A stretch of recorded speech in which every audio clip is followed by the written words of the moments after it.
Com a palavra, deputado Vasco Landini.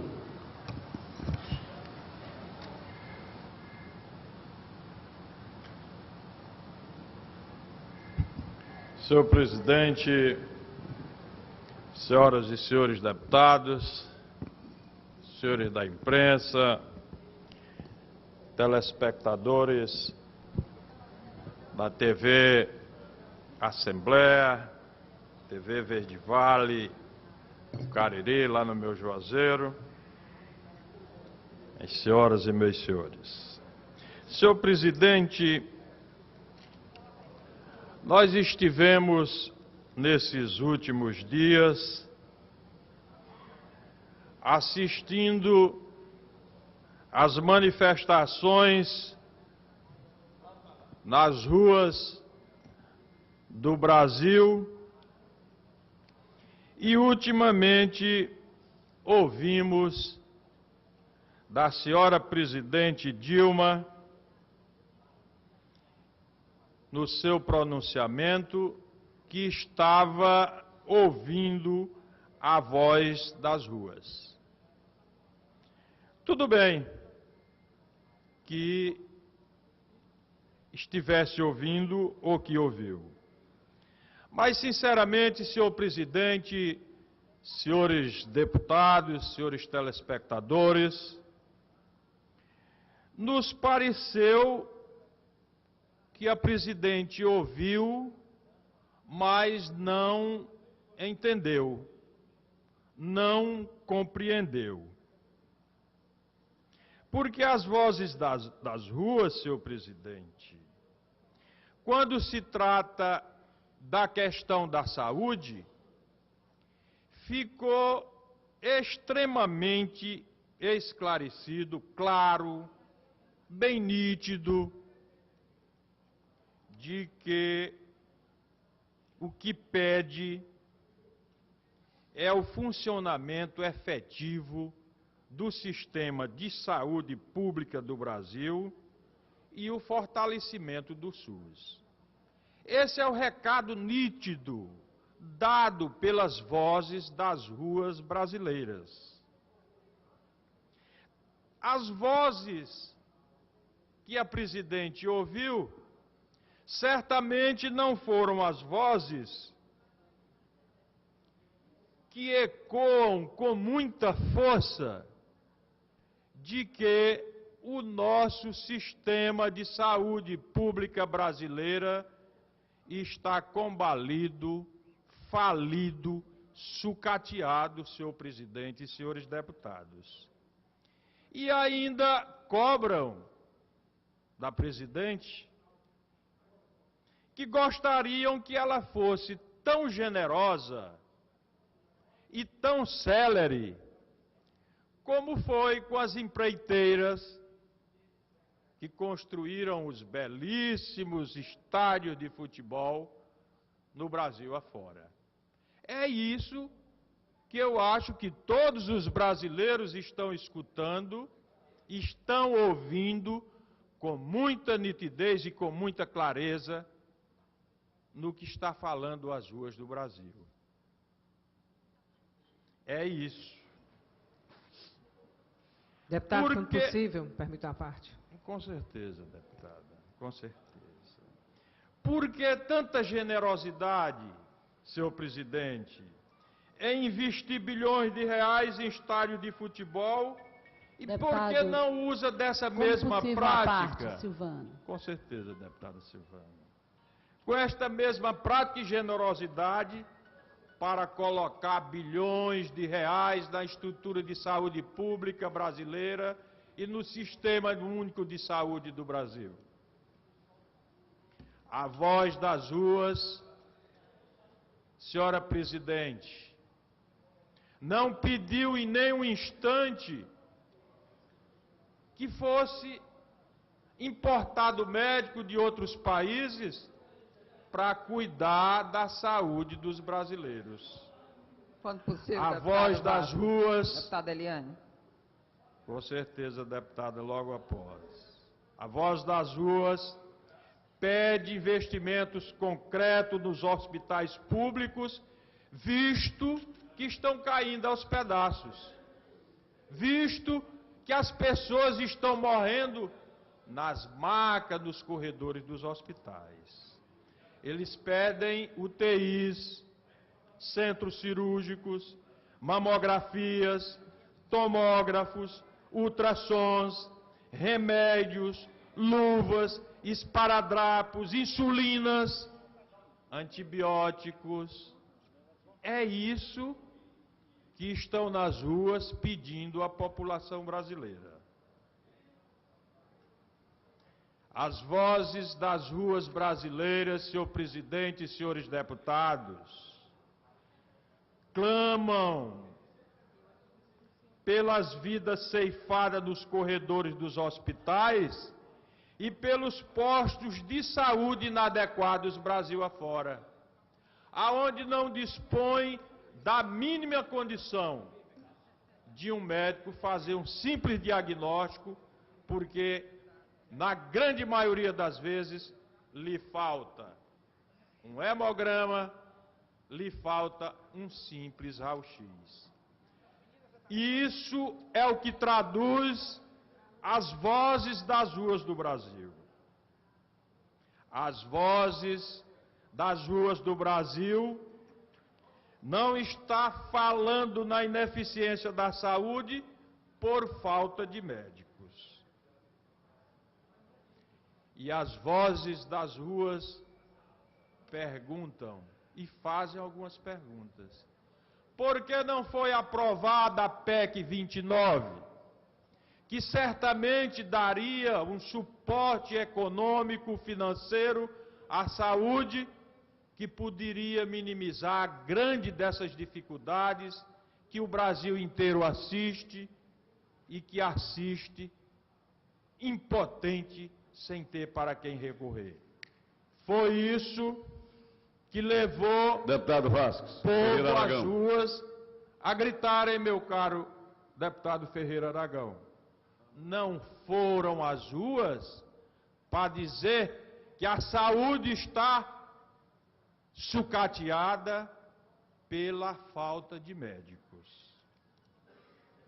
Importar médicos é uma resposta muito simplória para uma equação tão complexa como é a equação da saúde pública do Brasil. O Brasil possui, meus senhores e minhas senhoras, 400 mil médicos. O Brasil forma por ano 20 mil profissionais. E é o segundo país que tem o maior número de faculdades de medicina no mundo. Eles estão mal distribuídos. E isso é sobejamente conhecido.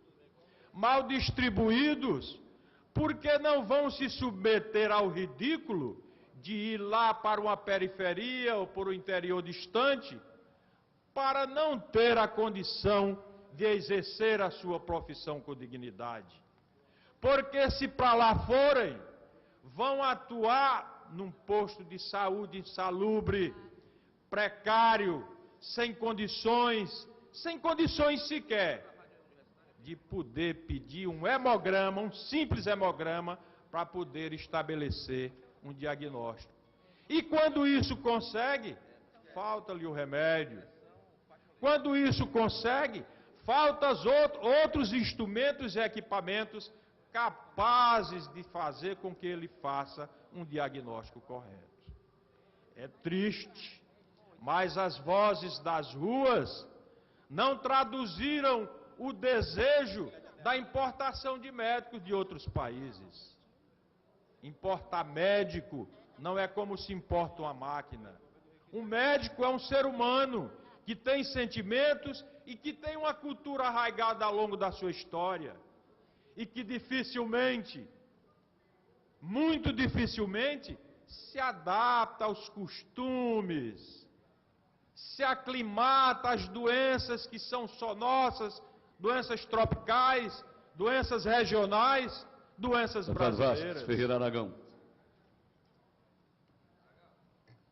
O que pode ser evidenciado, senhores, é que os investimentos em saúde são baixíssimos.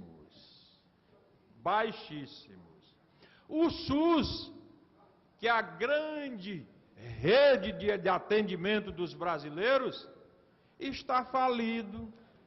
Um procedimento do SUS é vergonhoso se dizer quanto é uma consulta paga pelo SUS a um médico. É R$12. Uma cirurgia para se tirar o cidadão da escuridão, da cegueira, paga-se R$600 para 3 profissionais, além dos custos para se praticar essa cirurgia. São esses dados que a população deve saber e que certamente a presidenta não conheça. Mas essa é a realidade.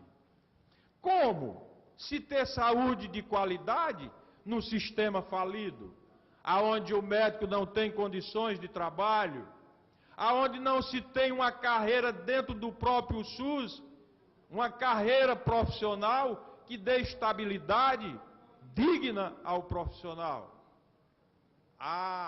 Está espalhado os PSFs pelo interior inteiro. É um verdadeiro absurdo. Vão atender nos PSFs sem condições também. E ao atender numa administração, estão sobre o manto administrativo daquela pessoa de plantão sem nenhuma segurança. A ele perder as eleições, o gestor entrante coloca todos os médicos para fora e renova a sua equipe. E isso não dá estabilidade aos médicos. Portanto, senhores deputados, deputadas, telespectadores, é bom se fazer umas perguntinhas, meu caro Ferreira Aragão. É melhor trazer milhares de médicos para o Brasil? Ou é melhor equipar e revitalizar os hospitais que nós temos e que estão sucateados? Comprando milhares de raio-x, de tomógrafos, de ultrassons, equipar com remédio, antibiótico, insulina, que falta insulina de país afora para tratar os diabéticos. É isso que está precisando no nosso sistema de saúde brasileiro. Ofereça um plano de carreira no SUS, senhora presidente. Faça um concurso digno e trate com dignidade e dê estrutura aos médicos para ver se não aparecem médicos para ir trabalhar nos mais distantes rincões do Brasil. Agora, depois de tudo isso realizado, se realmente acontecer a falta de médicos, aí sim nós poderemos até admitir que se importe médico. Mas importar médico para tratá-los como profissional de segunda classe e tratar o paciente como paciente de segunda classe, aí não dá, é querer realmente imaginar que nós não temos inteligência. Eu queria começar os apartes, Deputado Vasco, Ferreira Aragão. começando pela deputada, você deputada, depois a deputada Silvana, a deputada Eliana e depois o meu caro Ferreira. Deputado, eu acho que quem está no Poder Legislativo e Executivo, que está em sintonia com o povo, dá para perceber que a angústia maior da população brasileira é a corrupção, né? Em uma pesquisa foi detectado que a corrupção, a aprovação da PEC 37 e o sistema de saúde. Então, são os 3 maiores problemas do Brasil. Aprovar essa PEC 37 é uma verdadeira vergonha, né? A verdadeira vergonha é começar a dar mais poder aos corruptos. Só interessa a quem é corrupto.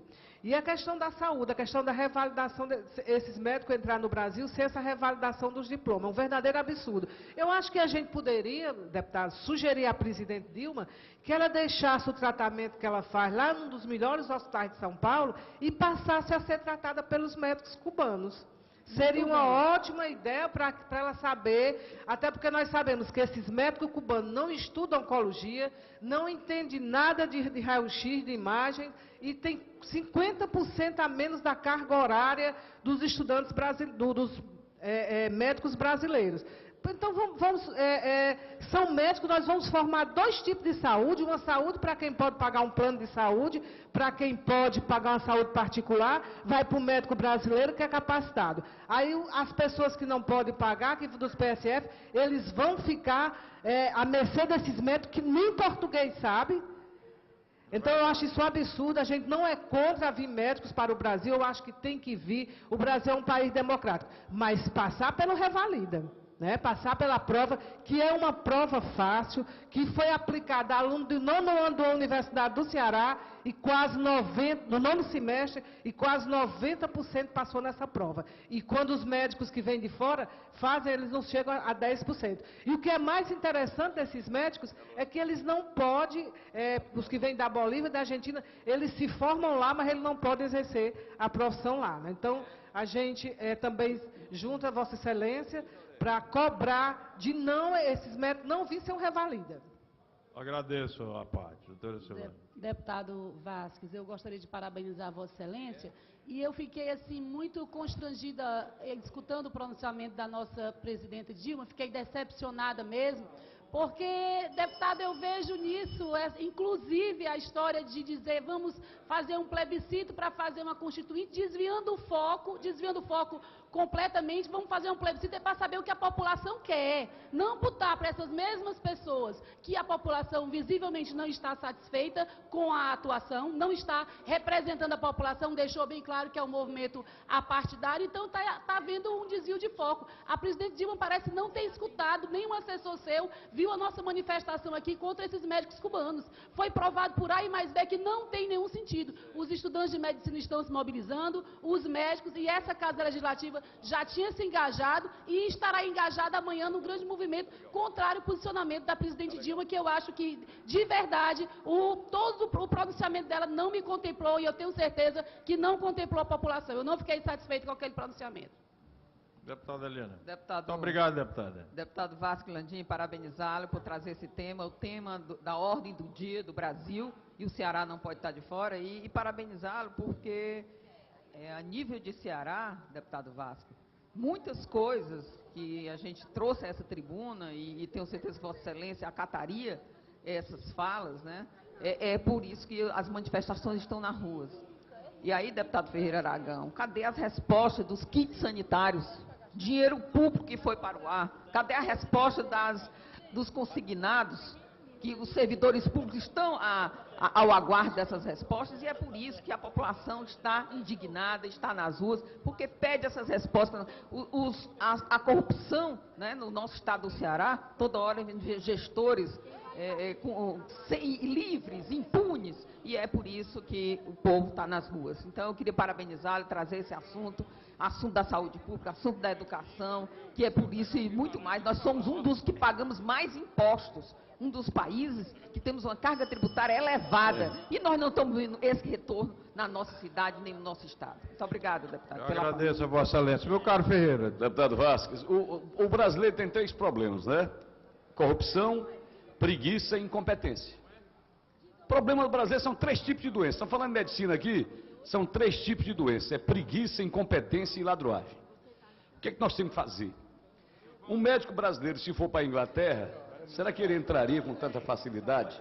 Nós precisamos, por exemplo, valorizar, e os governantes têm que aprender isso. Sabe, o governante tem que ser mais humanitário, tem que ser mais chegado ao povo. Do que nos interessa uma praça linda, se o posto de saúde vizinho àquela praça não tem remédio, não tem médico, não tem nem enfermeiro para tirar a pressão. Então o povo está interessado em saúde, está interessado em educação, está interessado em geração de emprego para quem quer trabalhar. Apesar de a gente ter formado um bocado de preguiçoso nesse país, nos últimos tempos. Nós temos que dar uma virada nisso. E eu sou... Deputado, eu já lhe dei 4 minutos pela relevância do debate. Agora, eu preciso que Vossa Excelência conclua. Extremamente generoso, e para não abusar dessa sua generosidade, senhor presidente, eu quero agradecer e encerrar o nosso pronunciamento, mas fazendo aqui somente uma perguntazinha básica. Como andam as nossas santas casas, que estão praticamente todas a fechar as suas portas? E isso, certamente, é diminuição do número de leitos e do número de atendimentos. Muito obrigado, senhor presidente.